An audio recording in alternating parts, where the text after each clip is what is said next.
Praise the Lord दोस्तों, फिर एक बार आप सभी का स्वागत है। परमेश्वर भला है। यिर्मयाह का 32:40 में हम देखते हैं परमेश्वर मुझसे और आपसे जो है वाचा करता है, और उस वाचा में वो क्या कहता है, मैं उनका साथ कभी नहीं छोड़ूंगा, ना ही उनका भला करना छोड़ूंगा।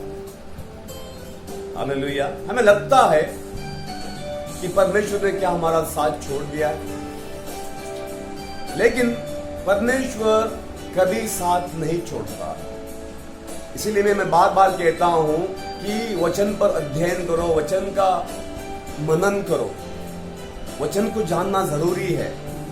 जो इंसान जो है वचन को जानता है, परमेश्वर के वादों को जानता है, परमेश्वर के वाचाओं को जानता है, वो इंसान जो है स्थिर रहता है।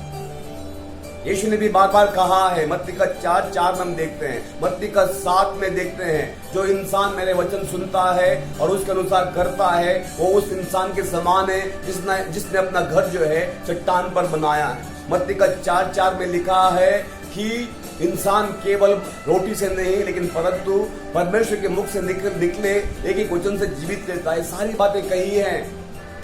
और होशिया का किताब हमने क्या देखा था कि मेरे लोग जो हैं नाश होते हैं ज्ञान के कमी के कारण। ज्ञान कहां से आता है? परमेश्वर के वचन से। जो वचन को परमेश्वर का वचन नहीं पता है, उसके पास वो अलौकिक ज्ञान नहीं है जो स्वर्ग से आता है। वचन जो है हमें बुद्धिमान बनाता है, वचन जो है हमें ज्ञान देता है। इसीलिए होशिया में क्या कहता है परमेश्वर अपने लोगों के विषय में, मेरे लोग नाश हुए जा रहे हैं क्योंकि उनके पास ज्ञान की कमी है। हालेलुया। तो परमेश्वर जो है कभी अपने बच्चों का साथ नहीं छोड़ता है, वो अपने वादों पर अटल है। हम भूल जाते हैं, हम कई वादे करते हैं, वाचा बांधते हैं एक दूसरे के साथ या परमेश्वर के साथ भी। यदि आपको नए साल के वादे याद है, वो वादे आपको याद हैं, आपको पता चलता है क्या आपने उन वादों को निभाया है या नहीं है। नए साल में हम कई सारे वादे करते हैं, हम सभी करते हैं। वजन कम करने के बारे में कहते हैं, या हम कहेंगे हाँ 1 तारीख से, जनवरी 1 तारीख से मैं सुबह 4 बजे उठूंगा और रोज प्रार्थना करूंगा, परमेश्वर का मुख खोजूंगा, ये हम कहते हैं।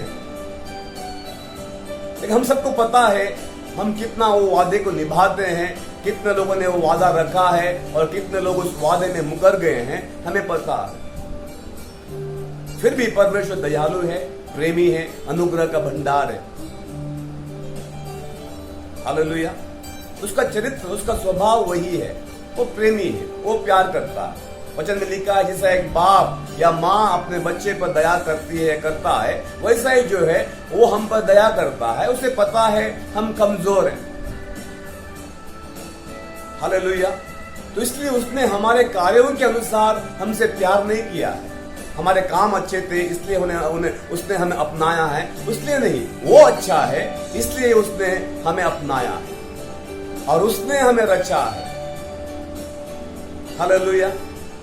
तो इसीलिए हमें ये बात को याद रखना है, वचन क्या कहता है। हालेलुया। तो आइए आज हम देखते हैं पेड़ या वृक्ष जो है उनके विषय में देखते हैं। व्यवस्था के जो बाइबल की जो शुरुआत की किताब जो है उत्पत्ति और अंतिम किताब जो है प्रकाशित वाक्य, ये दोनों किताबों में जो है पेड़ों का जिक्र है। और लगभग जो है बाइबल के जो सारे जो किताबें जो हैं उन सब में कहीं ना कहीं जो है किसी ना किसी वजह से जो है पेड़ों का जिक्र है।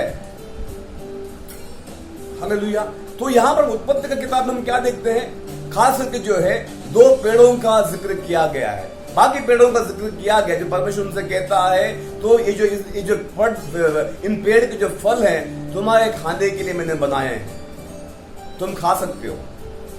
लेकिन 2 पेड़ों का खास यहां पर हमें जिक्र करना चाहिए। उसमें से एक है जीवन का पेड़ और दूसरा जो है भले और बुरे का ज्ञान देने का पेड़ या वृक्ष। और अंत में प्रकाशित वाक्य में हम क्या देखते हैं, वो जीवन का पेड़ जो है फिर से दिखाई पड़ता है। वचन संहिता 92 और 12 में ये लिखा है कि जो धर्मी जन जो है उनकी तुलना परमेश्वर जो है खजूर का पेड़ या ताड़ का पेड़ से करता है। खजूर का पेड़, ये ताड़ का पेड़ और बाकी जो कुछ पेड़ हैं ना, ये सभी जो है एक ही प्रजाति के हैं। उनका फल अलग अलग है लेकिन उनका प्रजाति जो है वो एक ही है।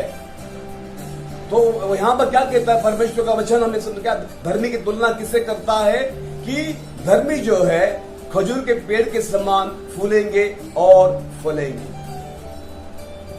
हालेलुया। हम देखते हैं क्यों परमेश्वर एक धर्मी की तुलना जो है खजूर का पेड़ या ताड़ का पेड़ से करता है।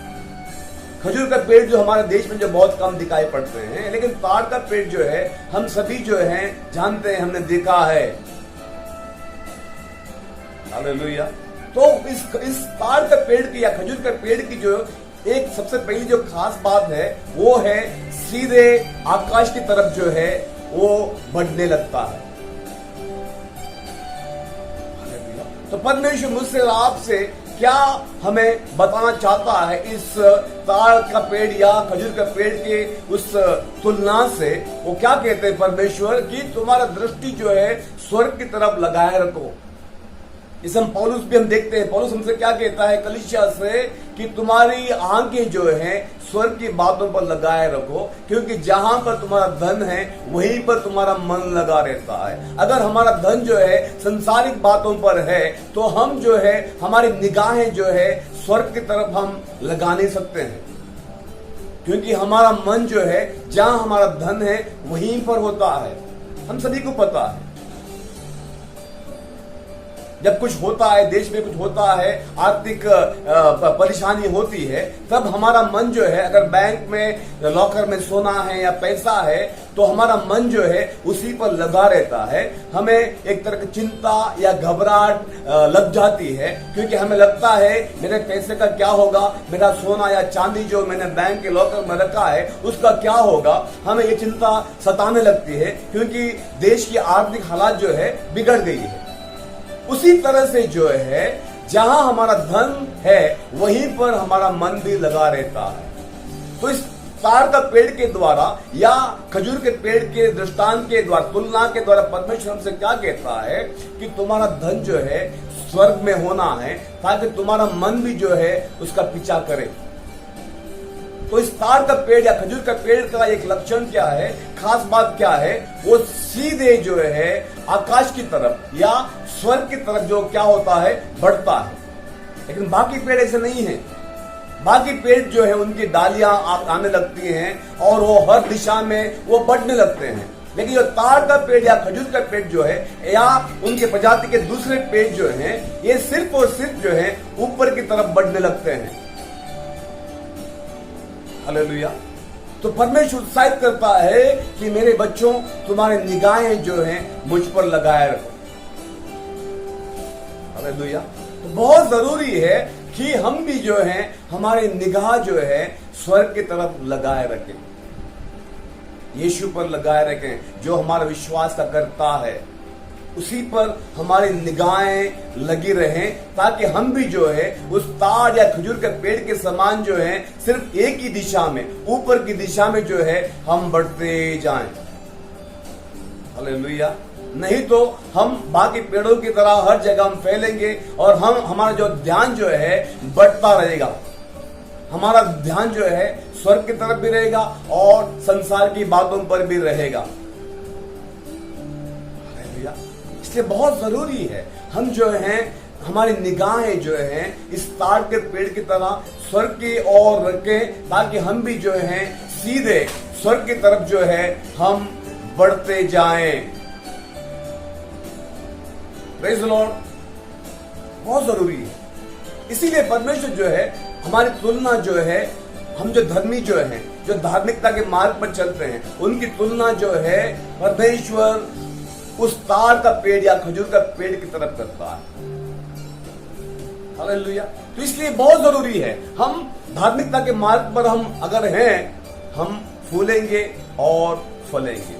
तो हमने क्या देखा, ताड़ का पेड़ या खजूर का पेड़ जो है वो सीधे ऊपर की तरफ जो है वो बढ़ने लगता है, कहीं और दिशा में वो नहीं जाता है। उसका लक्ष्य एक ही रहता है, ऊपर की तरफ वो बढ़ने लगता है, बढ़ने लगता है और बढ़ने लगता है। हालेलुया। तो बहुत जरूरी है हम भी जो है हमारी निगाहें, हमारा नजर या हमारा मन जो है स्वर्ग की तरफ लगा रहे हैं, ताकि हम स्वर्ग की तरफ जो है हम बढ़ते जाएं और बढ़ते जाएं और बढ़ते जाएं।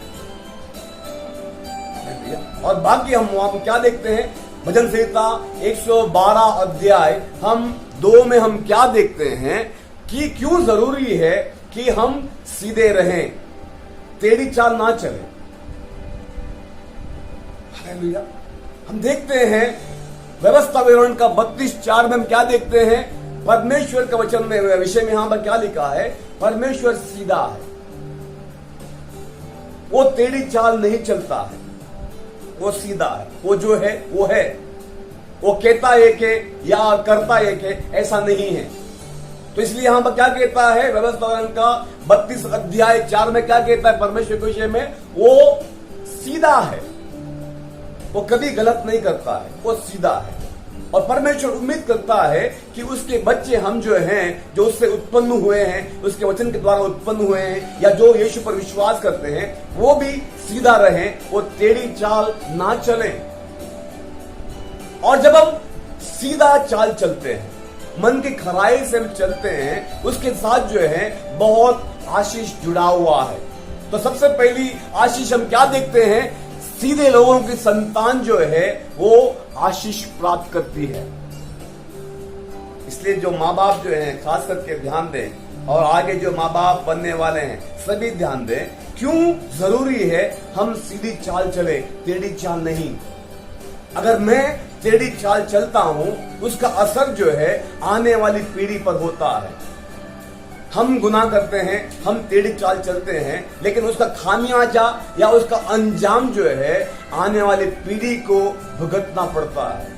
इसलिए यदि आप ध्यान दोगे ना, बहुत सारी जो बातें जो है पीढ़ी से पीढ़ी हम देखते हैं, चाहे कोई बीमारी हो। अब देखिए, कोई भी बीमारी हो, अगर कैंसर की बीमारी है, अगर टीबी की बीमारी है, या जो शुगर की बीमारी है, या ब्लड प्रेशर की बीमारी है, यदि आप डॉक्टर के पास जाते हो ना, क्षमा करें, वहां पर सबसे पहले सवाल क्या आता है, आपके परिवार में या आपके रिश्तेदारों में किसे ये बीमारी है? क्या आपके माँ बाप को बीमारी है या आपके दादा परदादा को बीमारी है? डॉक्टर पहले जो है जांच पड़ताल करता है, क्योंकि ज्यादातर क्या है, ये पीढ़ी जो बीमारियां जो है पीढ़ी से पीढ़ी जो है आती हैं। हमेशा हम देखते हैं, अगर माँ बाप को एक बीमारी है, शुगर की बीमारी है, ब्लड प्रेशर की बीमारी है, या टीबी की बीमारी है, और ज्यादातर ऐसा ही होता है, उनकी आने वाली पीढ़ियां भी इस बीमारी से ग्रसित होती हैं। तो हम क्या देखते हैं कि हमारे पूर्वजों ने जो गुनाह किया है, उसका अंजाम जो है उनकी आगे आने वाली पीढ़ियों पर होता है। इसलिए बहुत जरूरी है हम सीधी चाल चलें। उसका असर जो है, उसका अच्छा नतीजा जो है सिर्फ हम पर ही नहीं, लेकिन जो हमारी आने वाली पीढ़ियां जो है, वो अगर मैं सीधी चाल चलता हूं, उसका अच्छा असर जो है हमारी आने वाली पीढ़ी पर होता है। अगर मैं टेढ़ी चाल चलता हूं, उसका भी असर जो है सिर्फ मुझ पर नहीं, लेकिन मेरी आने वाली पीढ़ी पर भी होता है। इसीलिए क्या कहता है भजन संहिता 112, क्या कहता है 2 में, सीधे लोगों की संतान आशीष पाएगी। परमेश्वर सीधा और टेढ़ी चाल नहीं चलता, और परमेश्वर यही उम्मीद करता है, परमेश्वर यही चाहता है कि उसके बच्चे भी जो हैं सीधी चाल चले, टेढ़ी चाल ना चले। हम देखते हैं पुराने करार में, हम बलाम नामक नदी के विषय में हम देखते हैं किस तरह से वो टेढ़ी चाल चला। परमेश्वर उसे बार बार मना कर रहा था कि वे मेरे लोग हैं, उनके खिलाफ तू श्राप मत दे, उन्हें श्राप मत दे, क्योंकि उन्हें आशीष की आज्ञा हुई है, क्योंकि वो मेरे लोग हैं, तू उन्हें श्राप नहीं देगा। और बलाम जो है आसानी से पैसा कमाने के बात को लेकर उसके अंदर एक लालच आती है कि आसानी से पैसा मिल रहा है, राजा जो है मुझे सोना चांदी या जो मैं मांगूंगा मुझे देगा, इसलिए उसके अंदर एक लालच उत्पन्न होती है। तो इसलिए खास करके जो प्रभु के दास दासियां हैं, हमें ध्यान देना है, हम लालच में ना आए और परमेश्वर का जो अभिषेक हम पर है हम उसे बेचे ना, और परमेश्वर क्रोध हम पर ना आए। बलाम पर परमेश्वर का क्रोध आया क्योंकि उसने अपना अभिषेक का गलत इस्तेमाल किया। अभिषेक गलत इस्तेमाल करने के लिए नहीं है, अभिषेक धन संपत्ति कमाने के लिए नहीं है, अभिषेक नाम कमाने के लिए नहीं है। अभिषेक सिर्फ इसलिए है ताकि उस अभिषेक के द्वारा परमेश्वर का राज्य बढ़े, परमेश्वर का काम पूरा हो। इसीलिए परमेश्वर अभिषेक देता है, नाम कमाने के लिए नहीं, शोहरत कमाने के लिए नहीं, पैसे कमाने के लिए नहीं, या बुरा करने के लिए नहीं। अभिषेक इसलिए नहीं है। बलाम जो है परमेश्वर का एक नबी था और इतना मशहूर था, राजा तक उसका नाम जानता था, राजा तक जो है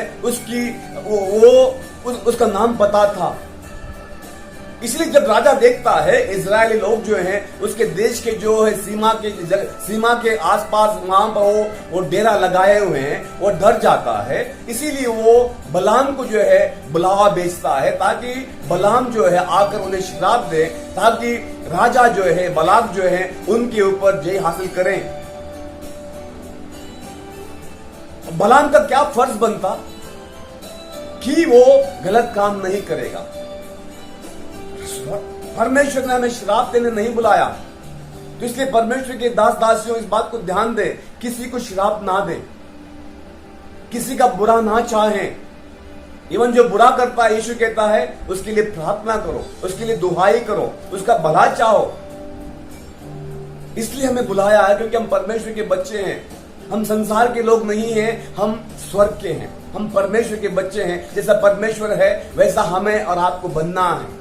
लेकिन हम यहां पर क्या देखते हैं, बलाम जो है पैसे के लालच में आकर उन्हें श्राप देने के लिए आगे बढ़ता है। अंत में हम क्या देखते हैं, परमेश्वर बलाम के गधे के द्वारा जो है उससे बात करता है। फिर भी जो है हम देखते हैं, यदि हम बलाम की कहानी को आगे बढ़ते हैं, देखते हैं वो क्या करता है, इजरायलियों को पाप के रास्ते पर ले आता है, उन्हें धोखे से जो है फंसाता है ताकि परमेश्वर के लोग जो हैं पाप करें और वो उसके कारण जो है वे विचार करने लगते हैं। और इसीलिए परमेश्वर का प्रकोप जो है बलाम पर आया है। हालेलुया। इसलिए बहुत जरूरी है हम टेढ़ी चाल ना चलें, हम सीधी चाल चलें। परमेश्वर सीधा है, हम भी जो है सीधी चाल चलें, हम टेढ़ी चाल ना चलें। जैसे हमने क्या देखा, जो सीधी चाल चलता है उसकी संतान जो है आशीष को प्राप्त करती है। क्या आप चाहते हैं आपका संतान, आपके आने वाले बच्चे जो हैं या आपकी आने वाली पीढ़ियां जो हैं बीमारी में चले, शराब में चले, गरीबी में चले या तकलीफ में बने रहें? क्या आप ये चाहते हैं? या आप ये चाहते हैं आपकी आने वाली पीढ़ी जो है आशीष में चले, बहुतायक जीवन जिए, सेहतमंद रहें और इस पृथ्वी पर जो है वो प्रभावशाली बने? क्या आप ये चाहते हैं? अगर आप चाहते हैं आपकी आने वाली पीढ़ी, आपकी बच्चे जो हैं, अगर आप चाहते हैं आशीष में चले, तो बहुत जरूरी है कि मैं और आप जो हैं एक सीधी चाल चलें। इसीलिए परमेश्वर का वचन क्या कहता है, जो तार का पेट जो है वो सीधा ऊपर की तरफ बढ़ता है, कहीं और नहीं बढ़ता है। तो हमसे मुझे और आपसे परमेश्वर क्या कहता है, हम भी जो है सीधी चाल चलें और सिर्फ जो है हमारी निगाहें जो हैं ऊपर की तरफ बनी रहें। हालेलुया। फिर दूसरा क्या कहता है, जो सीधी चाल चलता है उसके घर में जो है धन संपत्ति बनी रहती है। उसके घर में क्या रहती है, जो सीधी चाल चलता है उसके घर में कोई कमी नहीं रहती है, धन संपत्ति उसके घर में हमेशा बनी रहती है। क्या आप गरीबी का सामना कर रहे हैं? आप इस कोशिश करें या अपना चाल को जो है सीधी करे। ये परमेश्वर का वादा है। जो सीधी चाल चलता है उसके घर में जो है धन संपत्ति बनी रहती है, उसे कोई कमी या घटी उसके जीवन में नहीं रहती है। और हम आगे क्या देखते हैं, अंधकार के बीच में भी ज्योति उसके जीवन में बनी रहती है। भले हर जगह अंधकार क्यों ना हो, भले हर जगह परेशानी क्यों ना हो, उसके बावजूद भी जो है वो इंसान जो है उसके जीवन में परमेश्वर की ज्योति जो है चमकती रहती है। इसलिए बहुत जरूरी है हम टेढ़ी चाल ना चले, हम जो है सीधी चाल चलें और परमेश्वर का अनुग्रह जो है उस पर बना रहता है। परमेश्वर की दया, परमेश्वर की करुणा जो है उस पर बनी रहती है जो सीधी चाल चलता है। लेकिन टेढ़ी चाल चलता है उसके जीवन पर परमेश्वर का प्रकोप बना रहता है। हम देखते हैं, गवाही देखते हैं, परमेश्वर दाऊद के विषय में गवाही देता है। वो एक इंसान जो है सीधी चाल चलने वाला इंसान था। अय्यूब के विषय में हम देखते हैं, परमेश्वर गवाह देता है वो भी जो है सीधी चाल चलता था। जब परमेश्वर शैतान से बात करता है तब कहता है, उसके विषय में गवाही देता है, क्या तूने मेरा दास अय्यूब के विषय अय्यूब को देखा है? उसके समान खरा दिल वाला, सच्चा दिल वाला और सीधी चाल चलने वाला इंसान पृथ्वी पर और कोई नहीं है। परमेश्वर स्वयं जो है गवाह देता है अपने दास दासियों के विषय में।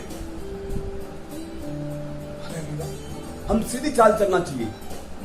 इसीलिए वचन क्या कहता है, धर्मी जन जो है ताड़ का पेड़ के समान या खजूर का पेड़ के समान जो है वो फलेंगे और फूलेंगे।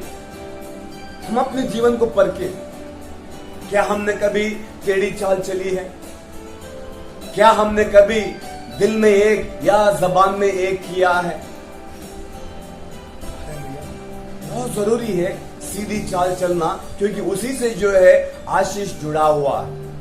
जो टेढ़ी चाल चलता है वो अचानक नाश होता है, लेकिन जो सीधी चाल चलता है वो लंबी आयु उसकी है।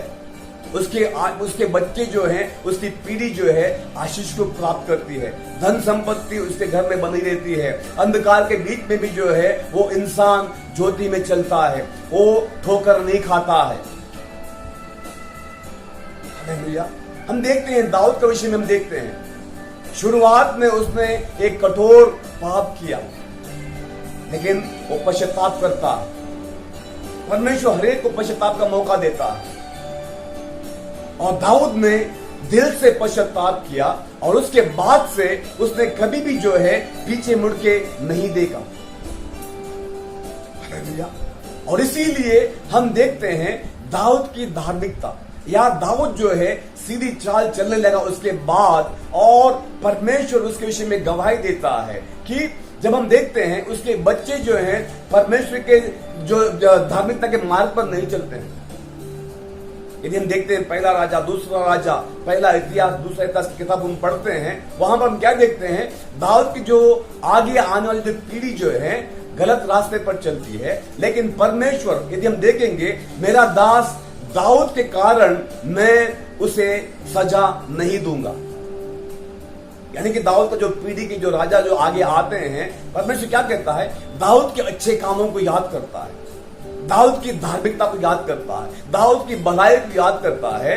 और दाऊद के कारण, इस बात को आप ध्यान दें, दाऊद के कारण जो है परमेश्वर जो दूसरे जो राजा जो दाऊद के पीढ़ी से आगे आए हैं, उन्हें परमेश्वर जो है गद्दी से हटाता नहीं है।